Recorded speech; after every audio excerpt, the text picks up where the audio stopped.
एक शिष्य ध्यानस्थ है।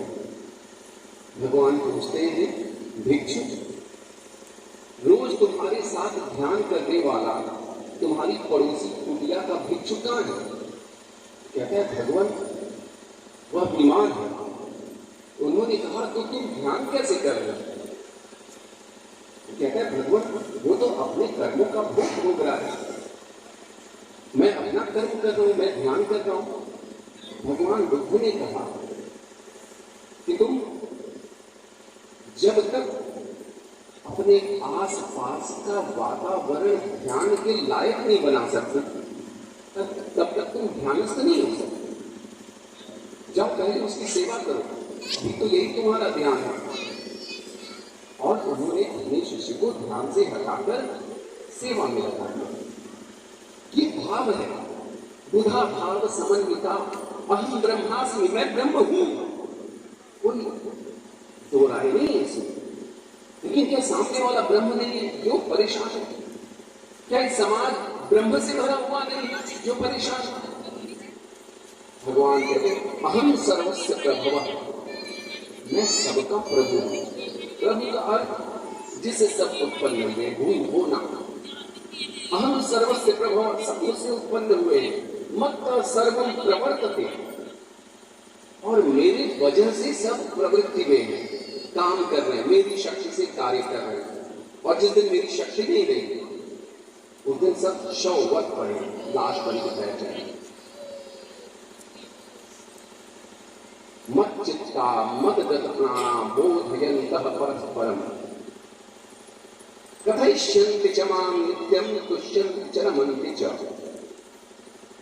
मत चित्ता, तो ऐसे लोग जिनको बोधि भी है, भाव भी है, ज्ञान भी है, भक्ति भी है, वो करते क्या है? ईश्वर की शक्ति मिली तो वो करेंगे क्या? मत चित्ता, उनका चित्त मुझ में लग जाता। मदगत प्राणा, उनका प्राण मुझ में हो जाता है, मुझ में लग जाता है। मत चित्ता मदगत प्राणा बोधयन्तः परस्परम। अभी हम सब आपस में मिलकर क्या कर रहे हैं? बच्चियां भजन गा रही हैं, राजबली भैया भजन गा रहे हैं, हम आपस में बैठ के बातें कर रहे हैं। ये है क्या? बोधयन्तः परस्परम, हम एक दूसरे को बोध करा रहे हैं। हम क्यों आए हैं? क्यों आए हम संसार में? क्या करने आए हैं? हमारे जीवन का कुछ लक्ष्य होना चाहिए। वो लक्ष्य क्या है? ये बोध कराना। बोधयन्तः परस्परम, एक दूसरे को। मैं भी भूल सकता हूं, ये संसार ऐसा है, ये प्रकृति ऐसी है, माया ऐसी है, हम भूल जाते हैं अपने जीवन का वास्तविक लक्ष्य, भूल जाते हैं। अभी जिन महान गुरु नानक देव की जयंती मनाई गई, उन गुरु नानक देव का एक भजन है, नाम जपन क्यों छोड़ दिया, कौड़ी को तो खूब संभाला, लाल रतन क्यों छोड़ दिया। क्या कर रहे वो गुरु नानक देव? माना जाता है कि वह बाबा गोरखनाथ के बाद एक ऐसे संत हुए हैं जिन्होंने सर्वाधिक यात्राएं की है पूरे विश्व की। क्यों यात्रा कर रहे थे? क्यों भजन लिख रहे थे? क्या कहने की कोशिश कर रहे थे? बोधयन्तः परस्परम। सो गए हो तुम, भूल गए हो कुछ, चलो जागो, जाग जाओ। भगवान कृष्ण कहते कथयिष्यन्ति च मां नित्यं तुष्यन्ति च रमन्ति च। और ऐसे लोग मेरे विषय में कहते हैं नित्यम, हमेशा, तुष्यन्ति, उनको इसमें संतोष मिलता है, रमन्ति च, इसी में उनको मजा आता है, रमण करते हैं। तुष्यन्ति च रमन्ति च। और ये फरीदाबाद के सेक्टर 75 में आज का ये सत्संग भगवान श्री कृष्ण के इन्हीं वचनों पर, गुरु नानक देव के इन्हीं वचनों पर चलने का एक प्रयास है। ये जागरण है, ये विचार के शुद्धिकरण का प्रयास है। विचार से ही कर्म बनते हैं, विचार ही शुद्ध नहीं हुए तो कर्म शुद्ध नहीं होंगे। इसलिए यह एक महत्वपूर्ण आयोजन है और एक महत्वपूर्ण विषय है। और इससे होगा क्या? तेषां सततयुक्तानां भजतां प्रीतिपूर्वकं ददामि बुद्धि योगम तम येन मां उपयान्ति ते। ऐसे लोग जो हमेशा सतत युक्तानां, हमेशा जुड़े हुए हैं, भजताम प्रीति पूर्वकम, और प्रेम से भजते, जबरदस्ती नहीं, सहज रूप से प्रीति पूर्वकम।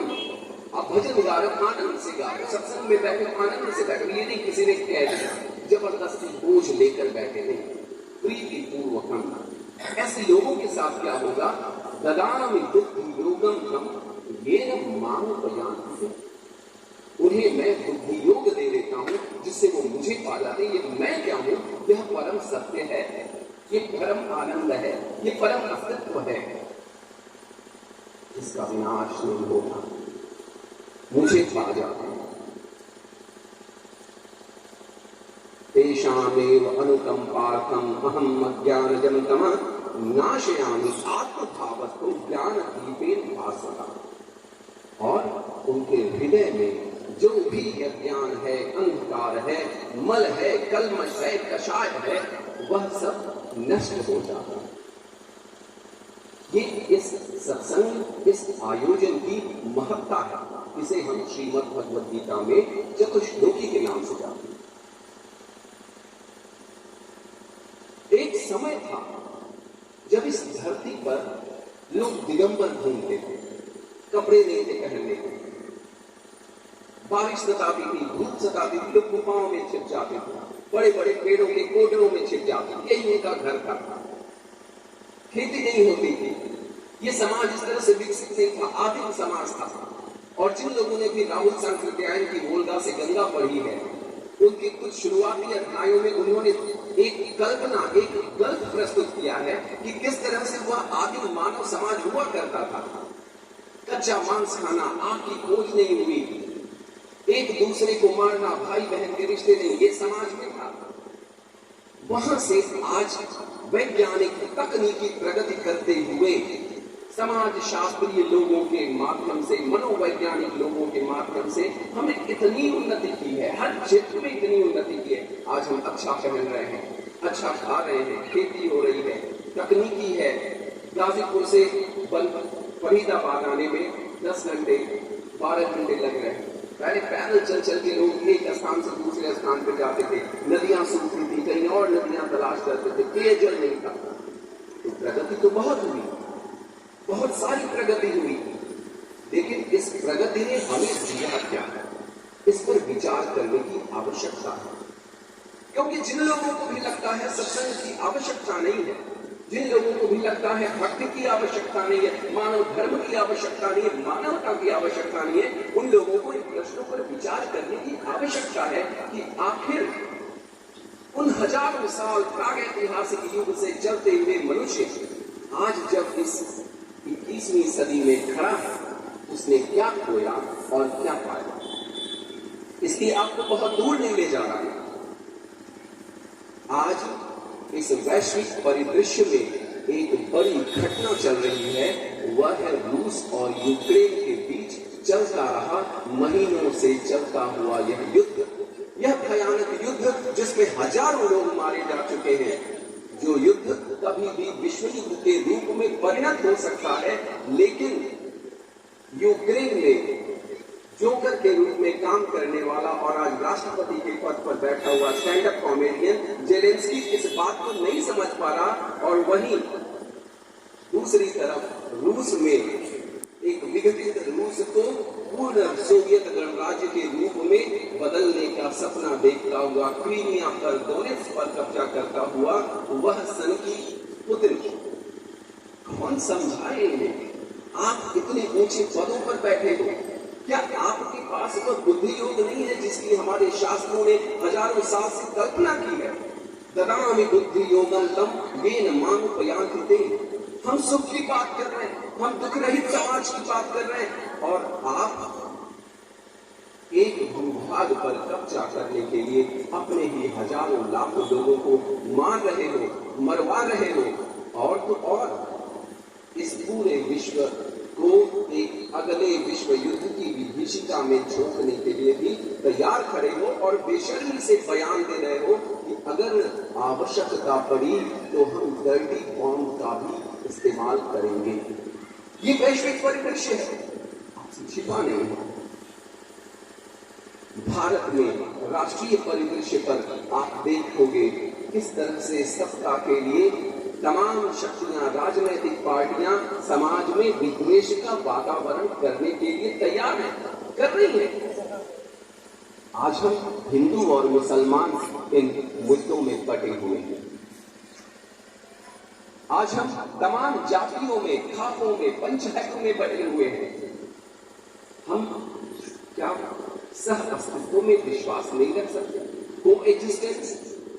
क्या हम भूल जा रहे हैं हम कौन हैं? और मत विभाजन, मत वैभिन्न अब मन को विभाजित कर चुका है, मनुष्य को विभाजित कर चुका है। मन में विभिन्नता आ चुकी है। जब हम अपने सामाजिक परिदृश्य पर नजर घुमाते हैं तो आप देखोगे कहीं कश्मीर में टारगेटेड किलिंग हो रही है। ये टारगेटेड किलिंग इसलिए हो रही है कि एक संप्रदाय किसी दूसरे संप्रदाय को फूटी आंखों देख नहीं पा रहा। ऑनर किलिंग हो रही है। हरियाणा, पंजाब, दिल्ली, इन इलाकों में ऑनर किलिंग, लव जिहाद, गोरक्षा के नाम पर एक मनुष्य दूसरे मनुष्य को मार रहा है, धर्मांतरण हो रहे हैं। ये समाज जा किस तरफ रहा है? और अगर आप व्यक्तिगत अपने परिवार में आसपास देखो तो वृद्धाश्रम, तलाक की समस्या, हमारे भारत में कभी संबंध विच्छेद नहीं होते। कहा जाता था कि रिश्ते, relationships are made in heaven, marriages are made in heaven. हम लोग ताउम्र निभाते थे, वो विवाह का निर्वहन होता था ताउम्र। लेकिन अब हमारे समाज में लिव इन रिलेशनशिप, तलाक जैसे मुद्दे अपना सिर उठा चुके हैं और उसकी विभीषिका हम हो गए हैं। ये आपसी वैमनस्य, ये कटुता, ये संपत्ति का विवाद, ये आपको सिर्फ एक परिदृश्य दिखाने के लिए मैंने इन घटनाओं का प्रयोग किया, इस्तेमाल किया। क्योंकि जिस धर्म की हम बात कर रहे हैं, हम जब भी धर्म की बात करते हैं हमें लगता है नहीं, हिमालय में बैठा हुआ कोई ऋषि है, माला जपने से हमारा धर्म का कार्य पूरा हो जाएगा। हमेशा हमें लगता है कि नहीं, धर्म का अर्थ तो कुछ और है, जीवन कुछ और है, व्यवहार कुछ और है। लेकिन सदियों सदियों से इस भारत भूमि में, इस दर्शन में जिस धर्म की बात की गई वह धर्म हमारे जीवन से अलग नहीं, वो हमारे व्यवहार से अलग नहीं है। अगर ऐसा नहीं होता तो भगवान श्री राम अयोध्या से लेकर जन जागरण करते हुए जिन लोगों को समाज ने बंदरों और भालुओं के रूप में सोई हुई प्रजाति मान रखा था, उन जंगली लोगों को भी जगाते हुए एक अत्याचारी का विरोध नहीं किया होता और उसके घर में जाकर उसका सामना नहीं किया होता। अगर धर्म का नाम केवल गुरु वशिष्ठ की तरफ बैठकर एक जगह धर्म के मंत्रों का उपदेश देना होता, अगर ऐसा होता तो द्वारका में बैठे हुए भगवान श्री कृष्ण गुजरात में है, समुद्र के अंदर है, उनके महल में कोई दिक्कत नहीं है, उनका सौरभों से कोई विरोध नहीं है। लेकिन जब उन्हें दिखाई देता है कि नहीं, दिल्ली में बैठे हुए चक्रवर्ती सम्राटों की सभा में एक स्त्री अगर निर्वस्त्र कर दे, उसको निर्वस्त्र करने का प्रयास होता है, अपने ही 5 भाइयों की संपत्ति को छीनकर यदि ये लोग चक्रवर्ती सम्राट बनने का सपना देख रहे हैं तो हो सकता है, कौन जानता है, यदि यह दुर्योधन, कर्ण, अश्वत्थामा, दुशासन, इन सब की सहायता से अगर चक्रवर्ती सम्राट बना तो भारत की कोई स्त्री सुरक्षित नहीं रहेगी, किसी की संपत्ति सुरक्षित नहीं रहेगी। इसलिए द्वारका से दौड़े हुए हस्तिनापुर जाते हैं, वहां की राज सत्ता के सामने खड़े होकर अकेले धर्म का मर्म कहते हैं। वो न्याय अगर तो आधारों पर, उसमें भी यदि बाधा हो तो दे दो, केवल 5 ग्राम रखो अपनी धरती तमाम। दुर्योधन को भी दे न सका और उस दुर्योधन को उन्होंने सामने चलकर महाराज अर्जुन के रथ को सारथी के रूप में हाँकते हुए उन्होंने उन सारे लोगों का खात्मा करवाया और धर्म की स्थापना करवाई। ये कौन सा धर्म था? ये धर्म, ये समाज का धर्म है, आपके घर का धर्म है। जब समाज सोया हो, समाज में आग लगी हो, अत्याचार हो रहा हो, तो हम हिमालय पर बैठे धर्म की बात नहीं कर सकते। और इसीलिए हमारे गुरु गोविंद सिंह, हमारे गुरु गोविंद सिंह महाराज के सामने जब ये प्रश्न आया कि वहां दिल्ली में बैठा हुआ मुगल शासक औरंगजेब कश्मीरी पंडितों पर हमले करवा रहा है, भारत में अन्य धर्म के लोगों का जीना मुश्किल हो जा रहा है, उन गुरु गोविंद साहब ने अपने पिता गुरु तेग बहादुर को कहा कि पहले आप कहते हैं कि बलिदान देना होगा, आपसे बड़ा मनुष्य कौन है, महात्मा कौन है, जाइए बलिदान दीजिए। वह गुरु तेग बहादुर जाते हैं और औरंगजेब की सभा में खड़े होकर दहाड़ते हुए धर्म का उपदेश देते हैं, अपना बलिदान करवाते हैं। उनके सामने उनके 2 शिष्यों को चीर दिया जाता है, जला दिया जाता है।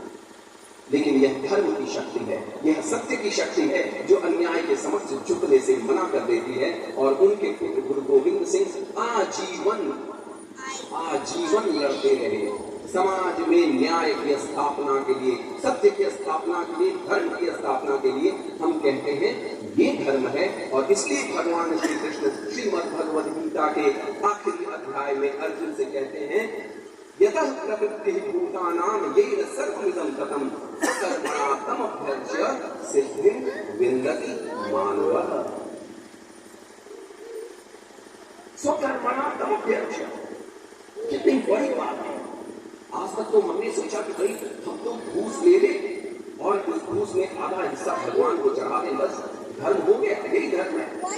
धर्म अलग है, जीवन अलग है। किसी को मार दे और उसके बाद हम जाकर ईश्वर की प्रार्थना करें। भगवान के कृष्ण कहते हैं, यतः प्रवृत्ति भूतानां येन सर्वमिदं ततं। मनुष्य जिसके कारण कार्य कर रहा है, जिसके कारण यह संपूर्ण सृष्टि व्याप्त है, चल रही है, वह कौन है? उसकी अर्चना कैसे करें, उसकी पूजा कैसे करें? आज तक हमारे सामने तो सबसे बड़ा प्रश्न यही था, ईश्वर की पूजा कैसे करनी, ईश्वर की अर्चना कैसे करनी है। और भगवान श्री कृष्ण कहते हैं, चलो मैं तुम्हें बताता हूँ, मैं तुम्हें बताता हूँ कि उसकी पूजा कैसे करनी है। स्वकर्मणा तम अभ्यर्च्य, तुम उस परमात्मा की अर्चना कैसे करोगे? स्वकर्मणा, अपने कर्म से करोगे। तुम पढ़ने वाले हो, बढ़िया से पढ़ाई करो। तुम खेत में काम करने वाले हो, अच्छे से खेती करो। तुम ऑफिस में जाते हो, एकदम बढ़िया से ऑफिस में काम करो। तुम देश की रक्षा करने वाले सिपाही और फौजी हो, बिल्कुल बढ़िया से अपना काम करो। यही तुम्हें सिद्ध बनाएगा, ये तुम्हारा कर्म है। यदि तुमने वह काम ईमानदारी से किया, परमात्मा की अर्चना के रूप में किया, यही तुम्हें पूर्ण बनाएगा। और यही हमारी भारत भूमि पर धर्म का दर्शन है। इसलिए जब मानव धर्म प्रसार के प्रवर्तक परमहंस बाबा गंगाराम दास जी आप लोगों के बीच में अपना संदेश देने के लिए स्वयं सेवकों को भेजते हैं, तो उनके सामने प्रश्न ये नहीं है कि आप उनके चेले हैं कि नहीं। उनके सामने ये भी प्रश्न नहीं है कि आपने आश्रम को कितना चढ़ावा चढ़ाया है। परमहंस बाबा गंगाराम दास के सामने ये प्रश्न भी नहीं है कि आपके घर में उनकी फोटो है या नहीं। सबसे बड़ा प्रश्न ये है कि आप मनुष्य हैं कि नहीं। सबसे बड़ा प्रश्न ये है कि आपने आज तक अपने कर्मों से परमात्मा की अर्चना की है या नहीं की। यदि आप अपने कर्म से परमात्मा की अर्चना कर रहे हैं, बस बात खत्म। इसके आगे अब और किसी चीज की आवश्यकता नहीं। इसलिए आज हम लोगों को ये सोचने पर विवश होना है कि जब हमारे वैदिक ऋषियों ने प्रार्थना की, असतो मां सद्गमय, तमसो मां ज्योतिर्गमय, मृत्युर्मामृतम गमय, वो क्या कह रहे हैं? तमसो मां ज्योतिर्गमय, हमें अंधकार से प्रकाश की ओर ले चलो। ये अंधकार से प्रकाश की ओर ले चलने वाली क्या बात है तो प्रकाश चारों तरफ, देख तो रहे हम एक दूसरे को। फिर ये कौन सा प्रकाश है जिस प्रकाश की तरफ ये ऋषि जाने की बात कर रहे हैं? अगर ये तकनीकी प्रकाश की बात होती या इस प्रकाश की बात होती तो थॉमस अल्वा एडिसन ने कुछ 100 साल पहले हमारी ये समस्या खत्म कर दी। बल्ब की खोज कर दी उन्होंने, प्रकाश हो गया, तब तो हमारे ऋषियों की वाणी खत्म नहीं। यहां पर जिस प्रकाश की बात हो रही है वह प्रकाश हमें देखने पर यह देखने के लिए कहता है कि क्या आप मनुष्यता को देख पा रहे हैं? क्या आप किसी और का दुख देख पा रहे हैं? क्या आप उसके साथ खड़े हो पा रहे हैं? ये अंधकार अविद्या का अहंकार है, अविद्या का अंधकार है। ये अविद्या का अंधकार क्या है? तो पतंजलि योग सूत्र में महर्षि पतंजलि कहते हैं, अनित्य अशुचि दुख अनात्म सुख। अनित्य जिसको नहीं रहना, अनित्य, उसके अंदर नित्य शुचि सुख आत्म सुख। अविद्या, अविद्या क्या है? विद्या सा विद्याया विमुक्तये। विद्या वह है जो हमें मुक्त करती है। तो वो मुक्त किस चीज से करेगी? अभी हमने अनित्य को ही नित्य समझ रखा है। हमारी ये देह अनित्य है। सबसे बड़ा उदाहरण है महाभारत में महाराज युधिष्ठिर सरोवर पर जाते हैं, वहां पर अपने 4 भाइयों को मरा हुआ देखते हैं। उन्होंने कहा कि इतने महारथी भाइयों को मार कौन सकता है? तो सरोवर से आवाज आती है कि मैं यक्ष हूं, मेरे प्रश्न का इन्होंने उत्तर नहीं दिया इसलिए मर गए, और तुम भी अगर मेरे प्रश्न का उत्तर नहीं दोगे तो तुम भी मर जाओगे। तो युधिष्ठिर महाराज कहते हैं, अच्छा पूछो, तुम इतने शक्तिशाली हो तो निस्संदेह मैं अपने भाइयों को जीवित करना चाहूंगा, पूछो, अपना प्रश्न पूछो। तो यक्ष भारत भूमि में उसने बहुत सारे प्रश्न पूछे, लेकिन भारत भूमि ने सदियों सदियों तक जिस प्रश्न का गुणगान किया वो प्रश्न था क्या? संसार का सबसे बड़ा आश्चर्य क्या है? और महाराज युधिष्ठिर कहते हैं कि संसार का सबसे बड़ा आश्चर्य ये है, हम जानते हैं, रोज हम देख रहे हैं लोग मर रहे हैं, श्मशान जा रहे हैं, कब्रिस्तान जा रहे हैं, लेकिन इसके बाद भी हमको लगता है हम नहीं मरने वाले। ये संसार का सबसे बड़ा आश्चर्य है। और यक्ष कहता है, हाँ बिल्कुल ठीक कहा तुमने, हमने सदियों सदियों से ये कहानी सुनी, हमने गाया, लेकिन इसके बाद भी जो समाज की दुर्दशा है वो इस वजह से है क्योंकि हमने इस शरीर को नित्य समझ लिया और इस शरीर से होने वाले सारे संबंधों को नित्य समझ लिया। इतना नित्य समझ लिया कि इसके लिए हमने सत्य, न्याय और धर्म की उपेक्षा की। इसके लिए हम झूठ बोले, इसके लिए हम अन्याय के साथ खड़े रहे, इसके लिए हम अधर्म करते रहे। और महर्षि पतंजलि कहते हैं यही अविद्या है। अनित्य में नित्य को देखना, अशुचि में शुचि को देखना, जो अपवित्र है उसमें पवित्र को देख रहे हैं। भगवान बुद्ध को जब बोधि प्राप्त हो गई, भगवान बुद्ध ने कहा कि जैसे मुझे बोधि मिल गई, जैसे मुझे ज्ञान मिला, वैसे संसार के सब लोगों को मिल जाएगा, तो चलो मैं अब चलता हूँ। मैं कहाँ जाऊंगा? हिमालय की तरफ। तो उसी समय ब्रह्मा जी को लगा कि नहीं, अगर ये चले जाएंगे तो संसार के मनुष्यों का कल्याण कैसे होगा, उन्हें जगाएगा कौन? तो प्रकट हुए और उन्होंने कहा, रुको, कहाँ जा रहे हो सन्यासी? तो भगवान बुद्ध ने कहा कि मैं जा रहा हूँ हिमालय की तरफ। उन्होंने कहा कि नहीं रुको, मुझे कैसे पता चलेगा कि तुम्हें बोधि मिल गई, ज्ञान मिल गया?